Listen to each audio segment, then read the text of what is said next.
Je vais devoir donner la parole au professeur Famba Fidel, juriste, n'est-ce pas, qui va tabler sur la balkanisation administrative. Je vais devoir déjà nous apaiser.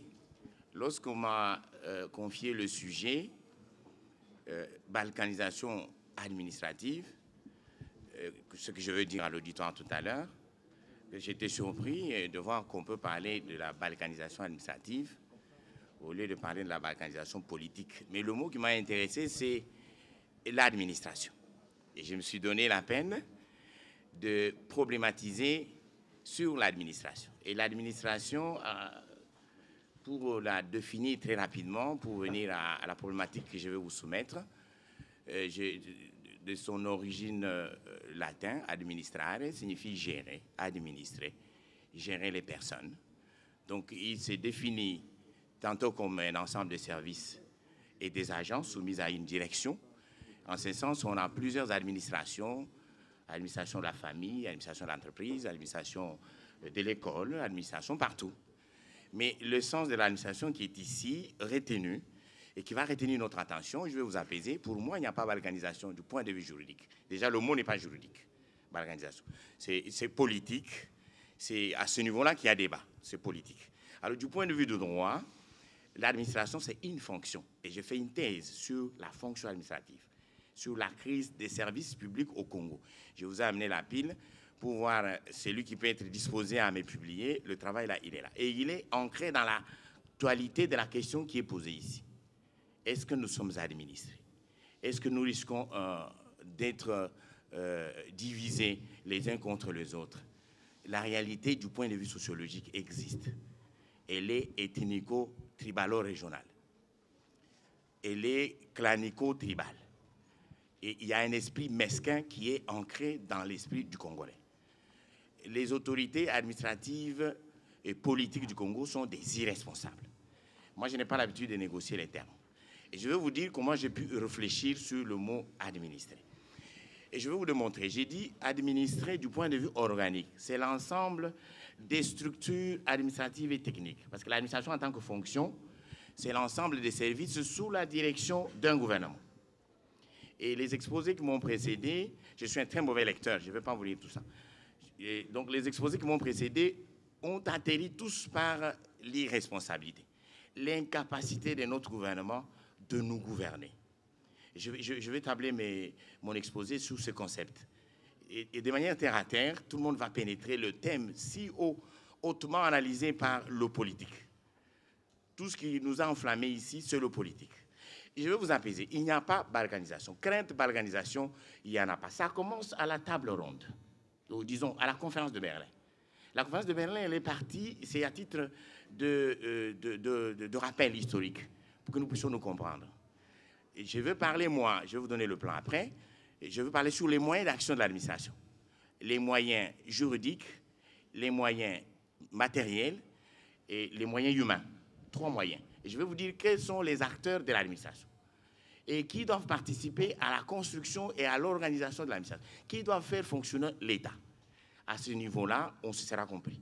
Alors, à titre d'introduction, après avoir donné ce plan-là, à titre d'introduction, je nous rappelle qu'après l'AIA, l'Association internationale africaine, à la table ronde des géographiques de Bruxelles, Léopold II voulait gouverner le Congo, créer un État en Afrique. Le projet de couper le Congo, il existe depuis 1885. Hélas, Léopold II a gagné de gouverner l'État indépendant comme possession personnelle. Donc la crainte qu'on transforme aujourd'hui à un combat, j'ai dit non, je me mets à l'antipode et le débat est ouvert. Donc, tout le monde veut prendre le Congo.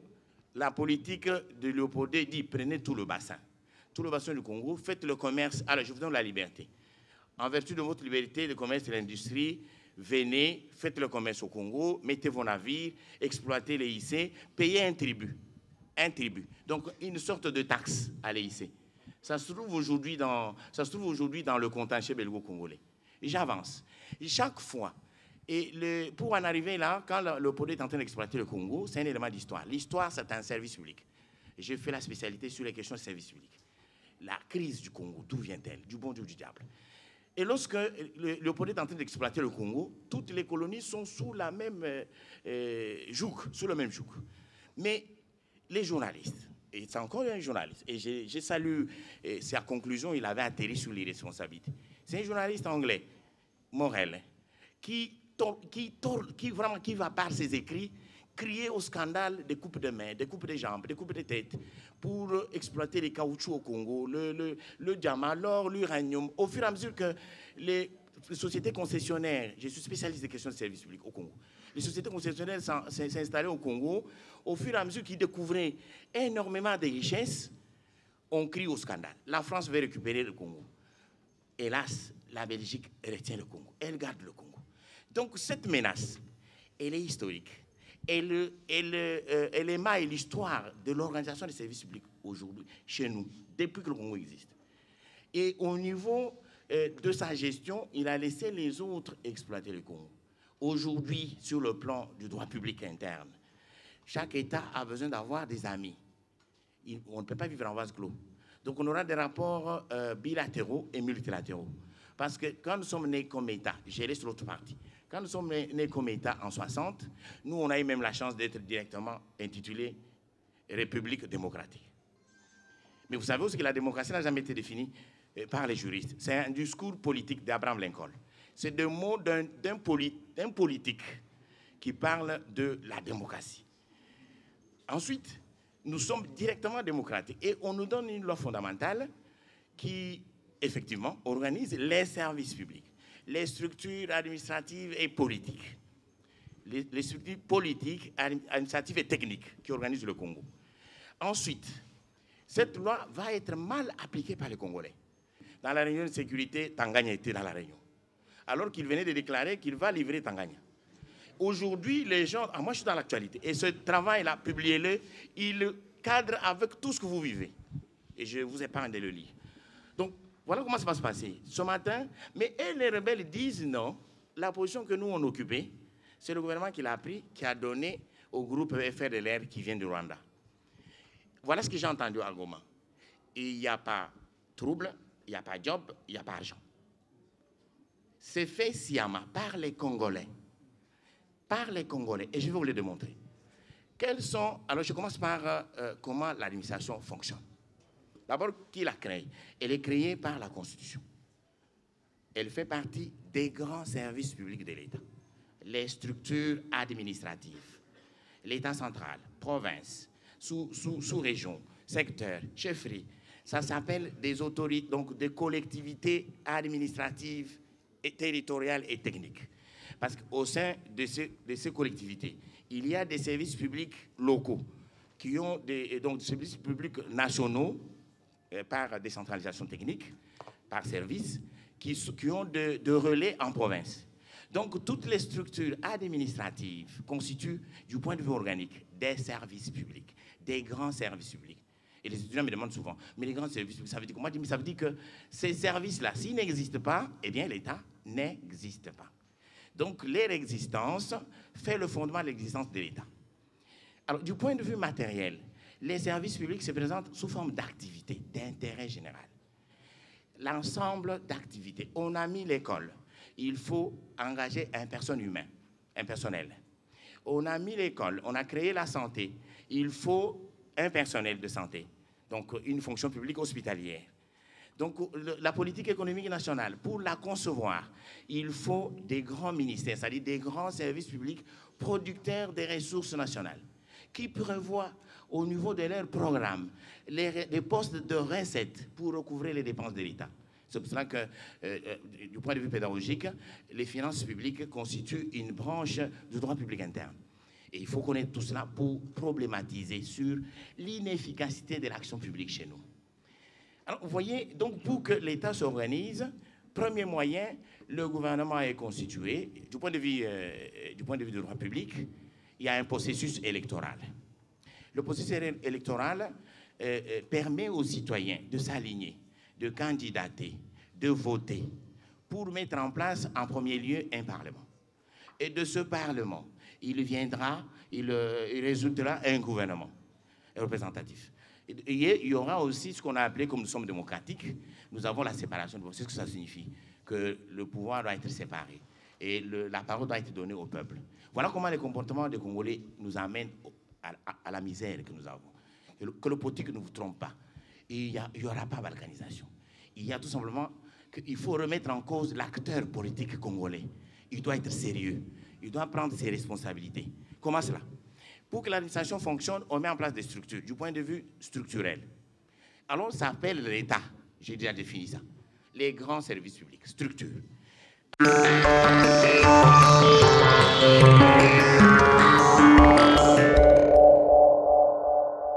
En Afrique, comme partout ailleurs, EDTV, c'est le rendez-vous des internautes. L'administration, c'est-à-dire le gouvernement, va mettre en place un recrutement, soit sur titre, soit sur concours, pour engager son personnel. Il engage le personnel dans chaque domaine de la vie sociale. Et ces gens, ça s'appelle organes. Ces organes, les techniciens de droit public disent, ils sont à la fois politiques et administratifs. Parce que les ministres procèdent pour les mettre en place par le pouvoir politique constitutionnel. Et pour fonctionner, ils sont chefs de leur département ministériel. Donc les chefs de l'administration. Cette administration qu'on va balkaniser, qu'on va diviser, qu'on va pouvoir opposer les unes aux autres. Non, non, c'est de faux problèmes. Parce que ça s'est posé tout au long du siècle que le Congo existe et ça n'a jamais été balkanisé. Pourquoi? C'est devenu plus fort. Ça signifie nous cachons notre faiblesse, notre irresponsabilité, notre médiocrité, notre hypocrisie.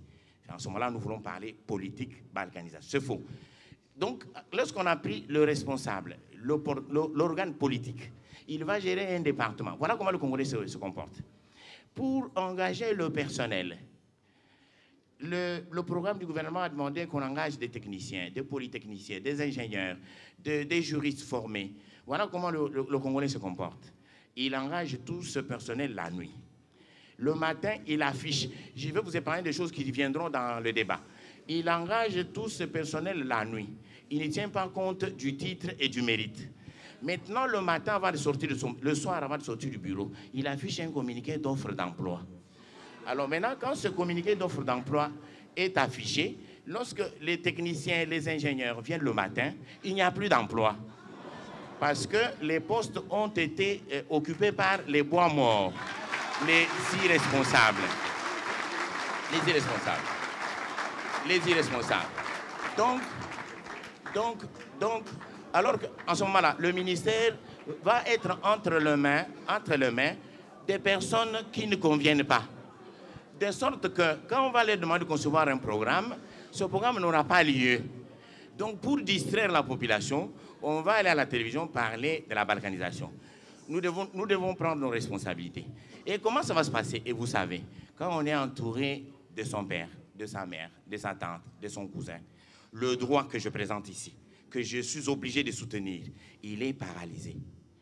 Dans ces milieux-là, le droit est inefficace, presque inexistant. Quand on a détruit le coffre-fort du ministère par le petit frère, le cousin, avec ses amis, les restes, ils regardent. Je vais faire un schéma au tableau. Les restes regardent et disent, bon, eux, ils ont volé. Nous aussi, on va attendre. Quand on aura mis tous les bois morts dedans, ils organisent un pillage. Et j'appelle ça dans mes analyses, c'est un autopillage. Parce qu'ils pillent les biens du pays. Et je vais vous démontrer en comparant les deux périodes. L'indépendance, 50 ans, nous sommes les derniers. 80 ans de colonisation, nous étions l'espoir de l'Afrique. Les Congolais doivent se remettre en cause. Et c'est ça le sens du travail que moi j'ai fait, auquel j'invite mes concitoyens de venir. Alors là, le deuxième moyen de l'administration. Les acteurs de l'administration sont les citoyens. Je vous ai déjà montré comment ces citoyens-là sont fourvoyés. Et chacun organise le contre-torpillage, le contre-pillage. Quand vous avez pillé, nous que vous avez laissé de côté, n'oubliez pas la clé. Si vous avez oublié la clé, ou sinon on vient, on prend toutes les fournitures de bureau, on amène dans nos boutiques. Alors nous tous, vous, responsables, auto-torpilleurs, vous nous avez aidé à faire un contre-torpillage. Nous avons tous marché sur l'action publique, celle qui organise l'administration. L'administration mise en place pour l'ensemble de la population. L'administration a pour finalité l'intérêt général. C'est pour cela qu'il a deux moyens matériels. J'ai terminé le moyen humain. Il a deux moyens matériels. Je pouvais commencer par le moyen juridique. C'est l'acte administratif. Alors vous voyez le chef qui devait prendre l'acte administratif. Il est pris en otage par les fausses centrifuges qui tuent, qui volent, qui pillent. au vu et au su de tout le monde. Et quand il faut expliquer la crise de ce ministère-là, c'est l'Allemagne, c'est l'Angleterre, c'est le complot contre l'État, c'est Congolais et Congolaises. Arrêtons ces choses. Nous sommes ici, on m'a invité comme juriste, scientifique, et donc un acteur de l'administration, citoyen et acteur de l'administration. Et j'en parlais parce que j'avais énoncé. Le moyen administratif, c'est le ministre. Le ministre qui est organe politique, chef de l'administration, doit prendre les actes administratifs pour organiser le ministère. Mais puisqu'il sait ce qu'il est en train de faire, il ne va pas organiser. L'acte est absent. Quand l'acte est là, est illégal. Il est pris contre les autres. Donc le droit est paralysé. Donc, et la caisse est vidée. Maintenant, pour se justifier, il faut dire que nous n'avons pas de moyens. Pendant qu'ils s'enrichissent sur le dos de l'État. Donc, avec le personnel officieux, parfois nommé par en catimini, nommé par verbalement, suivez-moi au bureau, il dit installez-le, et on fait des émoluments pour lui donner. On ne pense pas à l'État. Deuxième moyen, c'est l'acte de nomination. Je vous ai expliqué comment la nomination se fait. Elle se fait la nuit et on ne suit pas la réglementation en vigueur. La légalité n'est pas suivie. Les contrats. Vous connaissez comment vous concluez les marchés publics au Congo? Les marchés publics ont une procédure à suivre. Je ne vous ai pas des détails, mais je vais vous dire tout simplement que l'État doit au moins, et vous savez comment vous avez vendu même les biens de l'État. Tous les immeubles sont ouverts. Vous pensez que vous êtes sérieux et vous devez dire que c'est l'Allemagne, c'est l'Angleterre, c'est l'Amérique. Non. Et je vais vous dire pourquoi moi j'ai dit non. Je termine d'abord à développer l'autre moyen. Donc, en ce moment-là, quand vous devez faire le contrat pour vendre, pour acheter, voilà ce que vous faites. Vous appelez, on vous a demandé de construire une route. Je donne des petits exemples pratiques du juriste, publiciste, praticien. J'étais avocat dans ce pays, je suis enseignant de droit public. Et je suis en droit, des pieds sur terre. J'ai été enseignant à l'école primaire, j'étais enseignant aux humanités. Je suis avocat dans ce pays.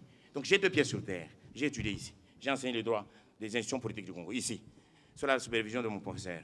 J'ai enseigné le droit administratif dans ce pays, ici, dans cette faculté. J'ai enseigné les grands services publics. Et c'est pourquoi j'ai fait cette thèse-là. Je termine, ne vous en faites pas. 10 minutes, c'est beaucoup. Je suis sur les grands axes, je termine.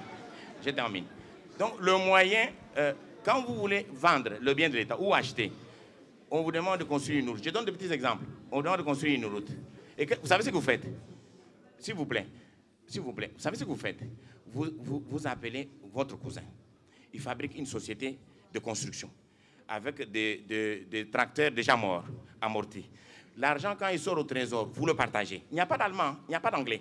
Il n'y a pas Ah non, ils ne sont pas là, c'est vous-même.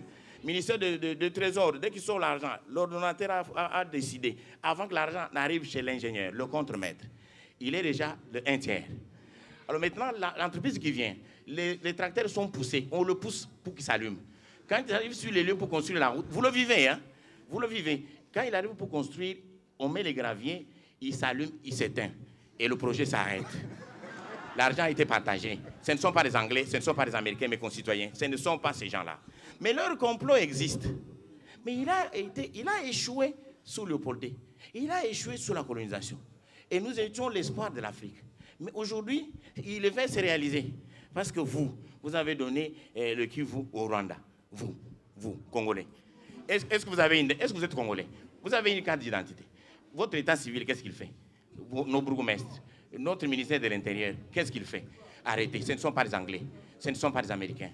Donc, je vous encourage. Mais je vous dis, remettons en cause. Et j'en arrive au dernier moyen du point de vue de gestion de l'administration, parce que je n'ai pas beaucoup de minutes.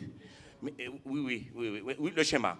Donc, vous voyez, j'ai déjà terminé. J'ai terminé les moyens. Comment ils sont engagés? Quand vous voulez conclure un marché, vous trichez. Même les fournitures, vous les amenez dans vos boutiques. Les graviers et tout, vous ne construisez pas. Et vous détruisez ce que la Belgique a laissé. Je viens de Kananga. On a vendu toute la ville. Pas les Congolais. Ce n'est pas les Américains. Donc, ici, Kinshasa, vous avez tout vendu. Arrêtez de dire, on va nous balkaniser, tout s'il vous plaît, soutenez-nous. Vous demandez à Dieu ou au diable. Donc, maintenant, le dernier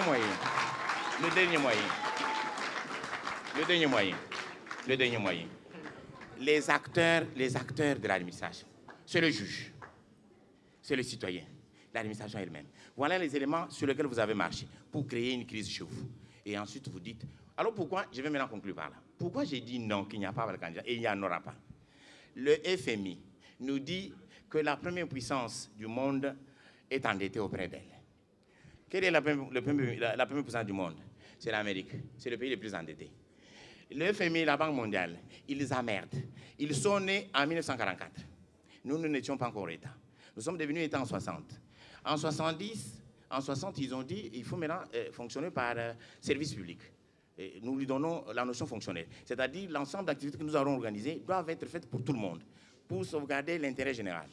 Alors, du point de vue des moyens matériels, pourquoi j'ai dit non? Je dis parce que du point de vue moyen matériel, la France et le Congo ont le même moyen, la police. La police, qui a deux objectifs. Le premier, prévenir tout danger à l'ordre public, toute atteinte à l'ordre public, sécuriser les territoires par le service de la défense nationale, par le service de la gendarmerie et de la police, protéger les personnes et leurs biens, la police. Le gouvernement français, le gouvernement belge, allemand, il a aussi la police, c'est la même police. Et les services publics, ce sont les mêmes. Nous avons la défense, la diplomatie, la santé, l'école, l'économie, le développement rural, la pisciculture. Tous les services publics sont les équivalents des droits fondamentaux des citoyens. Donc, mes amis, j'ai dit pourquoi il n'y aura pas d'organisation. Si vous vous demandez à votre gouvernement ce qu'il doit faire pour vous, l'effectivité des services publics égale l'effectivité de l'ensemble des droits fondamentaux des citoyens. Comptez les ministères, comptez vos besoins. Le ministère du Logement, c'est pour vous donner une maison. Vous avez droit à être logé. Le ministère de la Famille, c'est pour vous aider à fonder une famille. Vous avez droit à une vie privée. Prenez des exemples vous-même. Donc, dès que nous avons un gouvernement exact, qui travaille, apte à gouverner, divisé en ministère capable de nous gouverner, nous aurons le ministère de la Défense nationale et sécurité du territoire qui va nous assurer l'intangibilité de nos territoires. Donc la crise, c'est la faillite, l'incapacité de nos gouvernants, c'est-à-dire l'irresponsabilité des élites congolaises, des personnes administratives, ainsi que leurs amis auxquels ils confient la gestion des services publics. C'est ça la crise du Congo, ce n'est pas la crainte de la balkanisation. Donc vous avez compris, parce que les institutions dérangent tout le monde, y compris les grandes puissances. La Belgique interpelle la France. Et je termine par là. Les droits de l'homme, les associations se trouvent dans ce pays-là, alors que les pays sont riches. Pourquoi les associations sont là-bas? C'est parce que la seule dialectique, liberté et pouvoir politique, cette dialectique n'est réalisée nulle part au monde. Tous les États développés se battent. Voilà pourquoi la législature, avez-vous compris ça? Voilà les questions que je verse au débat. La législature doit finir 5 ans après pour qu'on vous dise, M. Sarkozy, vous nous avez mal gouverné, vous n'avez pas protégé nos droits, vous sortez. Nous nous mettons un autre. Et vous, quand vous faites vos reconductions, et vous sortez vos chars, vous êtes sérieux, vous dites que c'est l'Amérique et c'est l'Angleterre, j'ai fini.